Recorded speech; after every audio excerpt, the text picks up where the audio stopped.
taking the monastic approach when it comes to women. So I've done some red pill content on this channel before.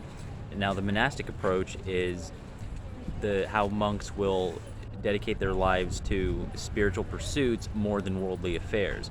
So how that applies to the intersectional dynamic topic goes in line with much of the content I've discussed on this channel and other red pill content creators of looks, money, status, the role of feminism and how that plays into society today, and the effects of that we've seen through like the 1950s to now, just the way that everything's going with society and technology and social media and pushing the college scene and the hookup culture, Tinder, all these factors that come together as to why men either want to pursue a long-term relationship or want to keep it casual or want to get married or don't want to get married.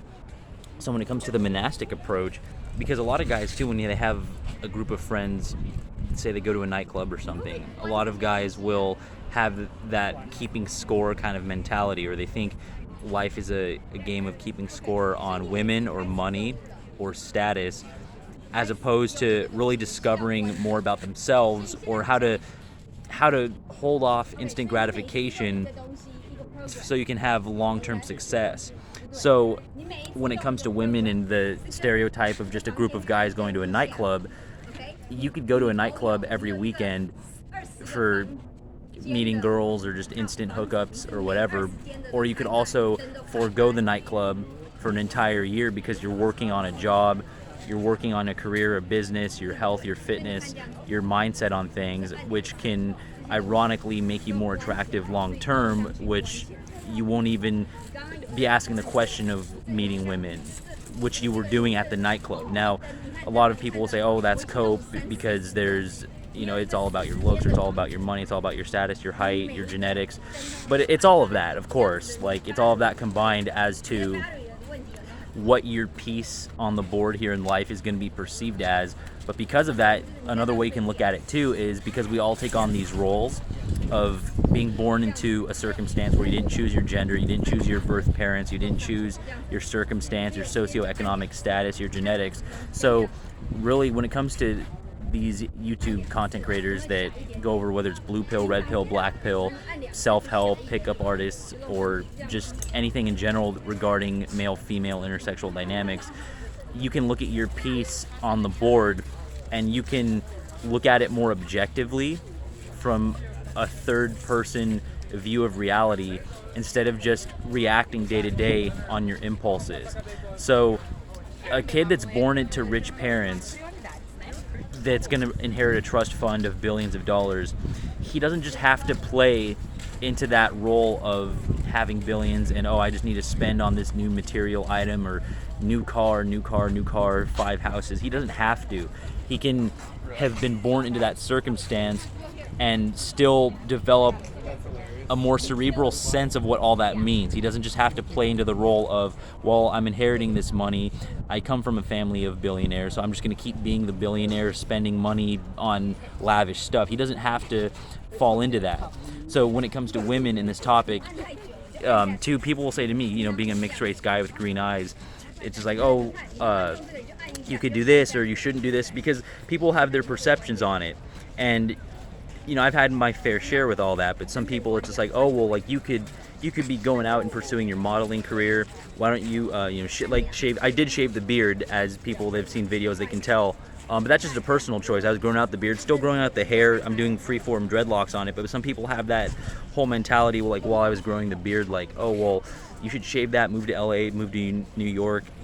You're wasting your opportunities. Like, you only get like a small percentage to even get the genetic lottery. Go pursue that. But it's like, they don't understand, like, I'm not just trying to be like a runway model necessarily. That's not necessarily what I want to do, because I was born mixed race with light eyes, and so just pursue that because that's the card you were dealt. Like, you don't have to, right? You don't have to take your good looks and just think that, like, it's all about just how do I capitalize off of the money aspect or just get as many women as I can. What if you were born to that and you just say, okay, I'm gonna take care of other things because there's more going on in life. Like, I'm gonna take care of my career, my finances, where I want to go, my mindset, my spirituality, and then that stuff will be there regardless.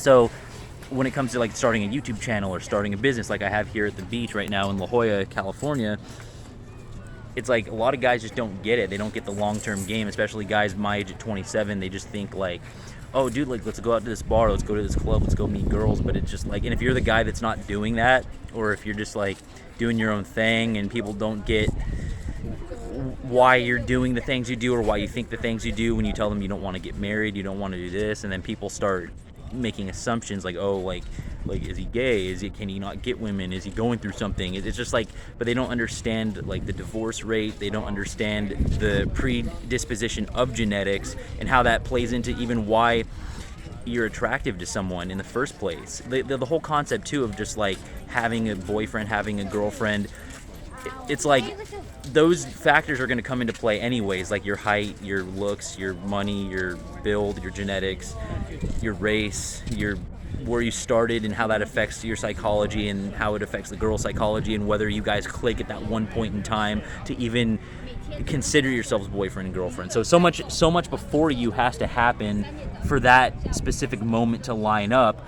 And so it's not just about doing something just because you can or just because it's there. So it's like the guy it's kind of like the joke with the red pill thing is like, oh, the just be confident bro. It's like the one end all be all for guys that feel that they're struggling in their dating life or whatever. But it comes from like a 6'4", like good looking, jacked, like male model guy. Just like, oh, just be confident, dude. It worked for me. And like to someone like that, that's not really seeing things on a brighter scope. They just, like I said, you're just living your birth circumstance. You don't really know the other person's shoes. So this guy, because he was born to that build and that genetic and that circumstance, for him to just like, oh, like of course you should just be going out and getting a bunch of women because you can. It's like, you can if you want or if that's how you choose, but you don't just have to play the piece that you were randomly born to, or you can recognize things about your piece in order to use it for an advantage. Like, people don't understand too, where just get, like I said, with a rich kid, like, yeah, you were born to a family that has like 7 houses and a yacht and like multiple properties, multiple cars.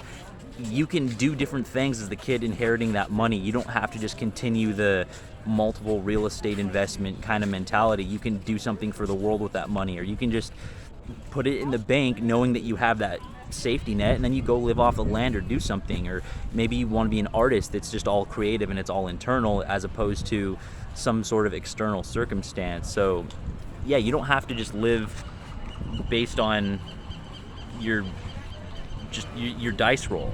You don't have to just live based on those things that other people think you should be doing or living up to a certain stereotype. Like, you don't have to just be black and like rap music or white and like country music or like hate the other genre because you're that race or that culture. Like, you can like both, you can hate both, you can just, I mean, it doesn't really matter. You don't have to live up to those stereotypes or what people think you should be doing. So when it comes to the monastic approach, when it comes to this, is really understanding your own piece on the board. So all those things considered, the looks, money, status, the height, the genetics, the bone structure, the society you're in, and the media influence and the culture and the feminism, the social media, the internet, just how all of that plays together to why the dating scene is the way it is right now. So me at 27, I just started this business, La Jolla Cove Headwear, at the beginning of the summer.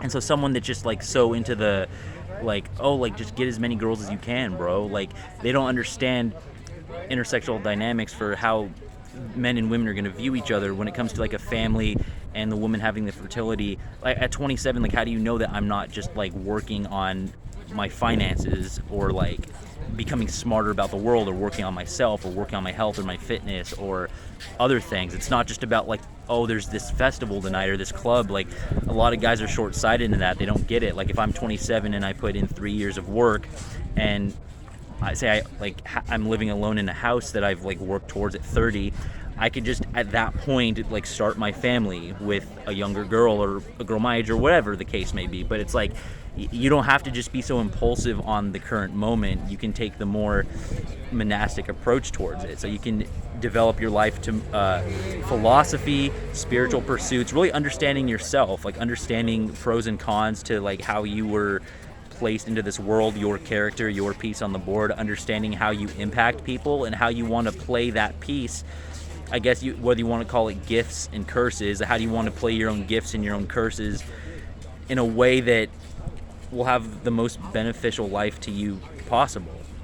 So when it comes to women, taking the monastic approach is very life-saving to a lot of guys, because like I said, that guy that's just living his circumstance, whether it's the rich kid or whether it's the 6'4" jacked male model. So maybe the 6'4" jacked male model's always been like an attractive guy his whole life, and so he just, from his perspective, it's like, oh, like women just are naturally attracted to you. So he, how's it going? 25. Yeah. So that's just like how his perception of it is that they're naturally attracted to you. So then maybe he gets into a marriage because he's only ever lived the paradigm of just like, oh, like of course like women want a relationship with me. So he just gets into this marriage not thinking of all these other factors or other guys she could meet down the road or the divorce laws or all of that. And then the relationship fails for whatever reason, whether it's she finds another guy or there's always something more attractive about another guy than him, because you're never going to check all the boxes at all times, especially because familiarity breeds contempt.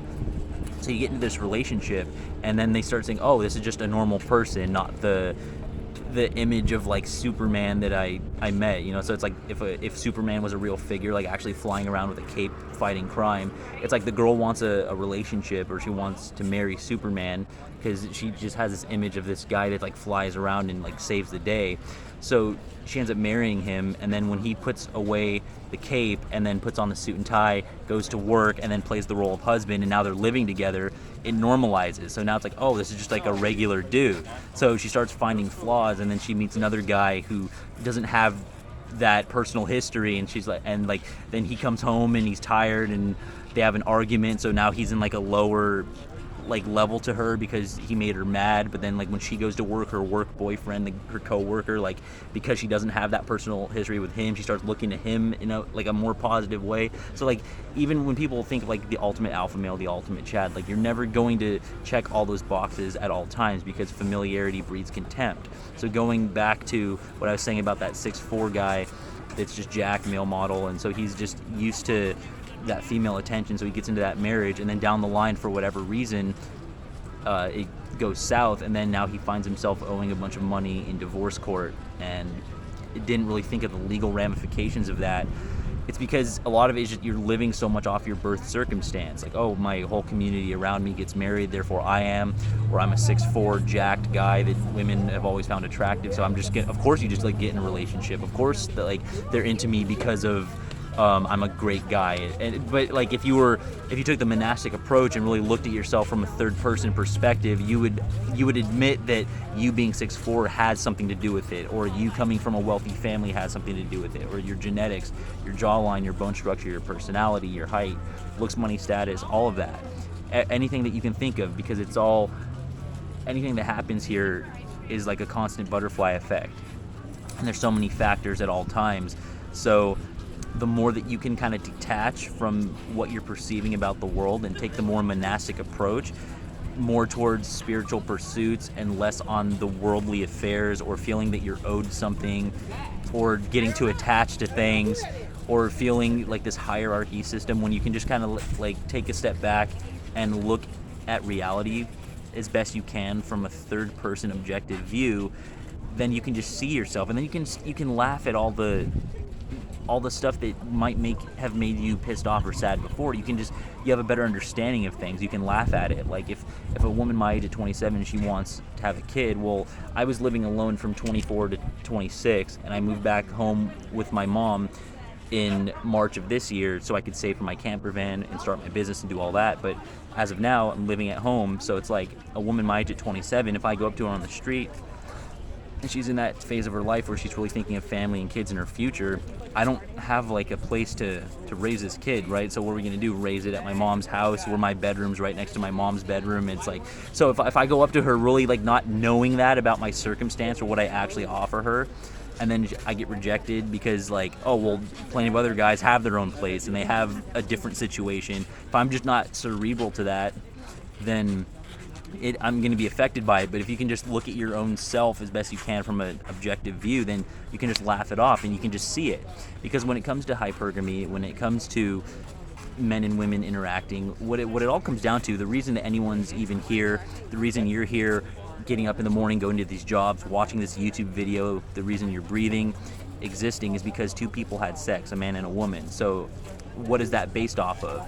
In order to give a healthy offspring for the next generation, there's certain factors like those genetics and those looks and height, bone structure, being able to survive, the best chance of survival, the best resource availability.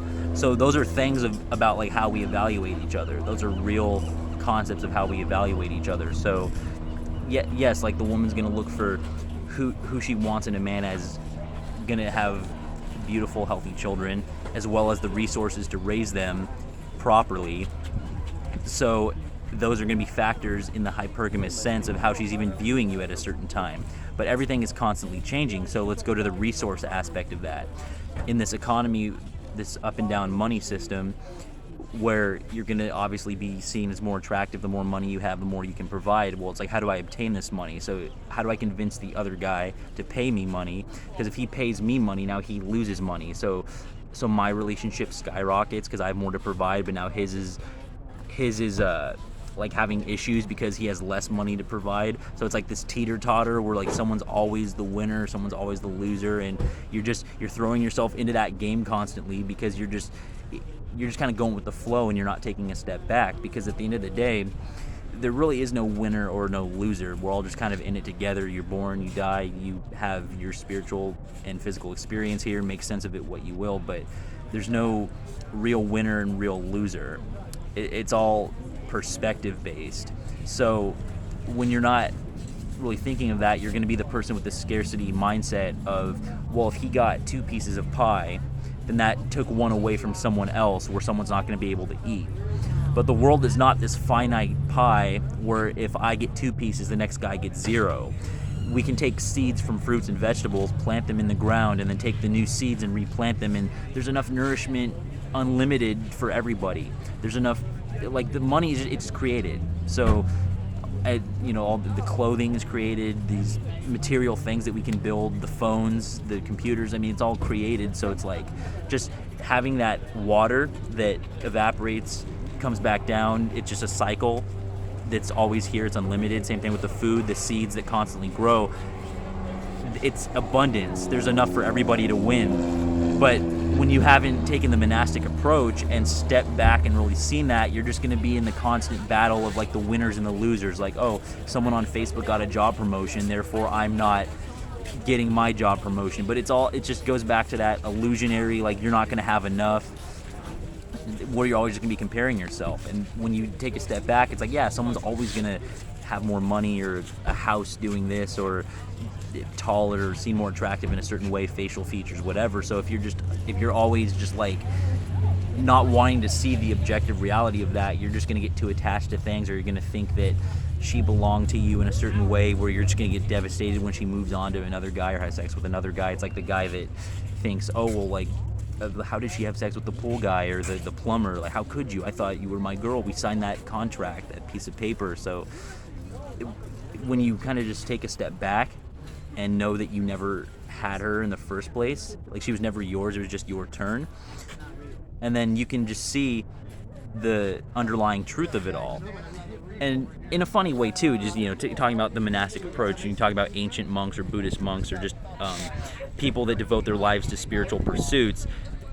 You can also, it doesn't have to be like 100% you're going to go monk mode to the point of becoming a priest or a nun where you're never going to have sex. But like I mentioned at the beginning of the video, if you have that friend group that always goes to a bar or a club and they don't get why someone is just like not trying to go this week, or like they're a couple years go by, they haven't heard from their friend Jim, it's like he can like work on a business or work on his fitness, work on his health, work on his spirituality, his finances, and then the idea of going to that bar or that club to meet girls is irrelevant because he leveled up. Like if you can just like take the monastic approach and not be so instant gratification or what you're doing today, and kind of just see the span of your life objectively, then it'll do wonders for you.